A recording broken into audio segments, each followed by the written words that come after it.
ইফতারের পর থেকে ফজর পর্যন্ত একটানা ইবাদত করতেন।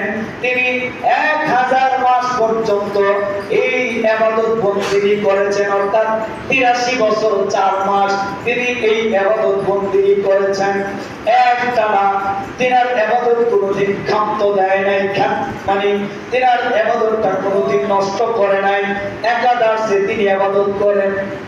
আমার নবী সরকার দুআরা নবী দুজান এই কথা বলার সাথে সাথে সাহাবীদের মনটা বেজার হয়ে গেল। বলেন আমার নবীর উম্মত যদি কোনোদিন বেজার হইয়া যায়, পৃথিবীর কেউ যদিও বেজা না বুঝে, যিনি বুঝে তিনার নাম কি বলে? রাহমাতাল লিল আলামিন। আল্লাহ তো বুঝেনি, যিনি আমাদের অন্তরের ব্যথা বুঝেন তিনার নাম রাহমাতুল লিল আলামিন। আপনি আমার নবী, আল্লাহর পরেই যিনি আমাকে আপনাকে ভালোবাসেন তিনি হলো আপনি আমার নবী রাহমাতুল লিল আলামিন।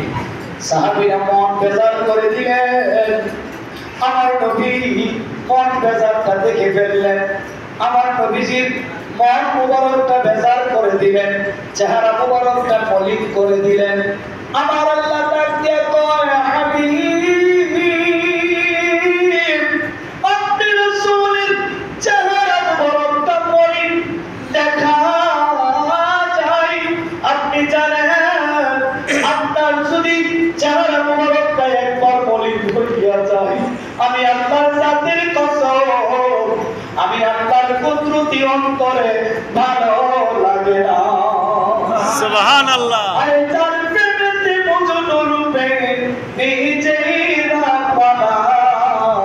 একজন প্রেমিক আসছিল সোনার মদিনা, যিনি স্বয়ং আল্লাহ খুদা, তিনি আমার নবীকে ভালোবাসতেন। আমার নবী বলতেছেন, আমার নবী নিজে বলতেছেন যে আমি ফখর করছি না, আমি আমার আল্লাহর শুকরিয়া আদায় করছি।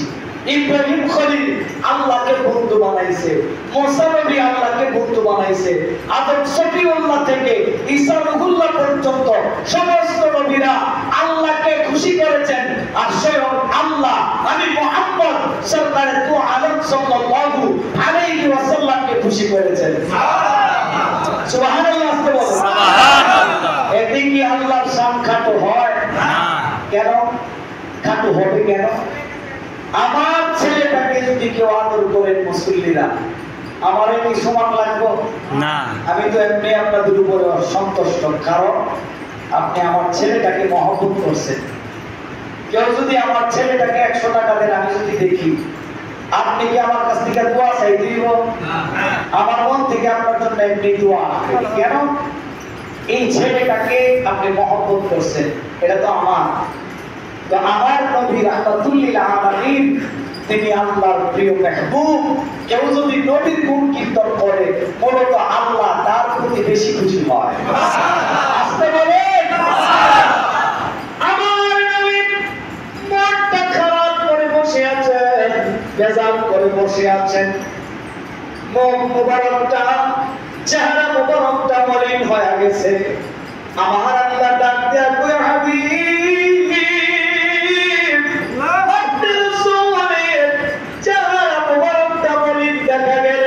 আমি আল্লাহ সহ্য করতে পারি না। এই মুহূর্তে আমি আপনার দরবারে জিবরাইল পাঠায়া দিলাম। জিবরাইল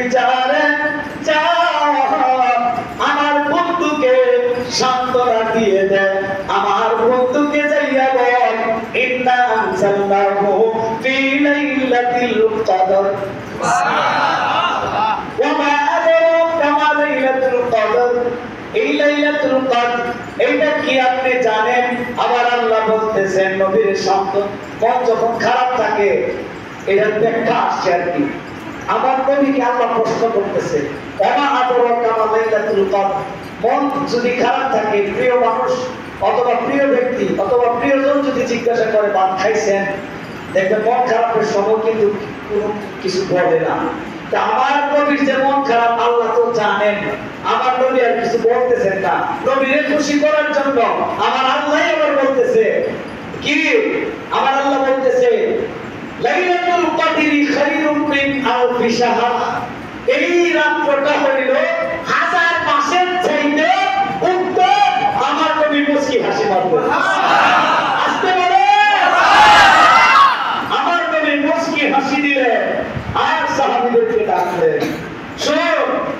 রাত্রটা 1000 মাসের চেয়ে উত্তম। ওই 83 বছর 4 মাস যেই আদর দিনের রাতে 24 ঘন্টা ইবাদত কইরা সেই সওয়াব পাইছিল, তোরা যদি আমার উম্মতের আমি রাসূলের মহব্বত অন্তরে নিয়া এই রাত্র সজাগ থাইকা ইবাদত করস, তোদেরকে 1000 মাসের সওয়াব তোদের আমলনামায় এক রাত্রে দিয়ে দিবে। সুবহানাল্লাহ। আপনাদের বিবেকের কাছে প্রশ্ন রাখলাম, বলেন তো এই লাইলাতুল কদরের যে ফজিলত কার উসিলায় পাইছেন? নবীর উসিলায়। এই লাইলাতুল কদরের ফজিলতটা বর্ণনা করলেন, একটাবার দিয়ে আমার নবীর কথাটা বললেন। মসজিদের মেম্বারে আজকে লাইলাতুল কদরের ফজিলতের আলোচনা হয়। বিশ্বাস না হয় আমার মসজিদ থেকে বের হয়ে দেখেন, অনেক মসজিদ তালা মারা দিছে। বিশ্বাস না করলে দেখেন, জি আপনারা ঘুরে দেখে আসেন। অথচ যে রাসূলের উসিলায় রমজান পাইলাম, লাইলাতুল কদর পাইলাম, কোরআন পাইলাম, কোরআন মানলাম, লাইলাতুল কদর মানলাম, সেই নবীর কারণে নামাজ পাইলাম, নামাজ মানলাম, সেই নবীর কারণে সব পাইলাম, সব মানলাম। এই নবীর শানটা খাটো করতাম চাই। এমন কিছু মানুষ আছে না? নবীর শান খাটো করা যাবে? নবীর শান খাটো করা যাবে? বলেন, যে আলোচনাটা করছি এটা কি আমি কোরআনের বাহিরে করছি না কোরআনের তাফসীর থেকে করছি? কোরআনের তাফসীর থেকে করছি। তাহলে আসুন আমরা দেখি এই তাফসীরের আরেকটু